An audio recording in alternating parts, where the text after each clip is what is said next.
project like this, and I think navigating application was a little bit complicated. I mean, I will say that.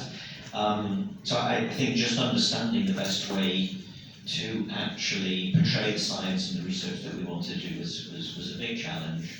And I think also making sure that actually when we presented the proposal, it was really clear what the impact would be in the longer term. And that's not always easy, I think, in a very specific scientific project. How do you demonstrate that what we are going to do will have a high impact? So for me, that was a challenge, maybe getting some of that across, but obviously, we were successful. Thank you. How about you, Dr.? For me, because this is basically more of a continuous project from the Horizon 2020 grants, then we have the initial prototype, we have all the equipment that is shown already, so this is more on the implementation side. So we quite have a clear picture of what we want to deliver and implement and the exploitation part. So for me, the biggest challenge for me is the budgeting part, because this is actually the first time that Thailand participated as associate partner as a clinical site trial.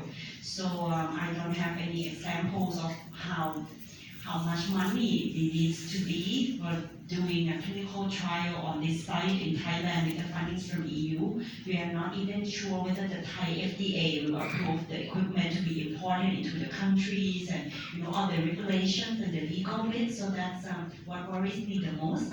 But I'm quite lucky because in Chulalongkorn University we have a separate entity which is called UniSearch. So the UniSearch is taking care of international grants, only international grants.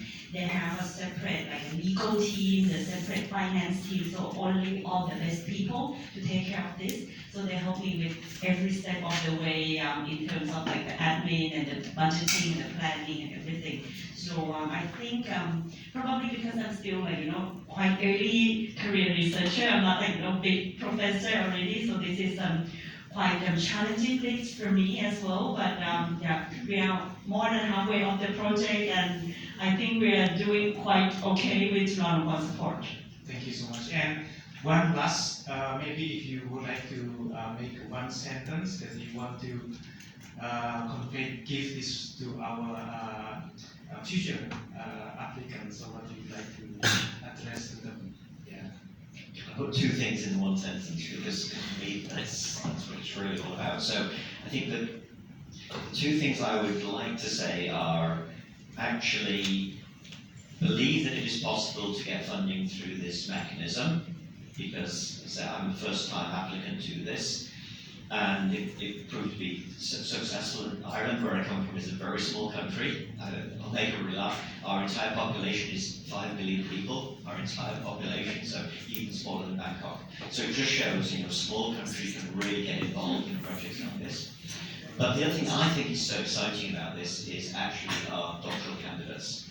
We only have 9 in our program, it's relatively small, but their skills, their talents, and their diversity is really wonderful. And over the last year, I have just been amazed how they've gelled together as a team, even though they all come from different backgrounds. And so I think the beauty of this program, the excitement about this program, is actually kickstarting the careers of our doctoral candidates. I'm so excited for them. Thank you, Dr. Jim. And how about you? For me, I think finding a team is similar. Finding a team is the most difficult and challenging part that you need to do early on. But in Thailand, it's even more challenging because not many people want to join doctoral program. So if I say, okay, I'll give you money to do PhD, hardly anyone apply. So I need to find various ways of getting the best of the best team. But the good thing about getting the Europe grants is that you can give them salaries similar to EU researchers, and also they get the benefits like holidays and stuff similar to the EU researchers as well. So they get many days of holidays and everything. So that's also attractive to many of the team members who want to join.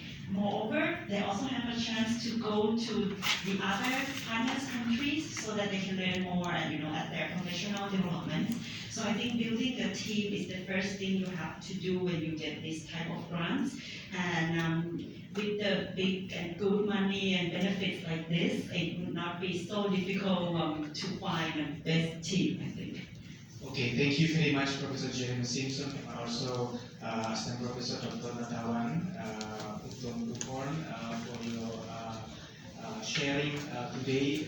Event very insightful, and I hope that this also give inspiring and also motivation, encouraging participants today. So we will have a big round of applause to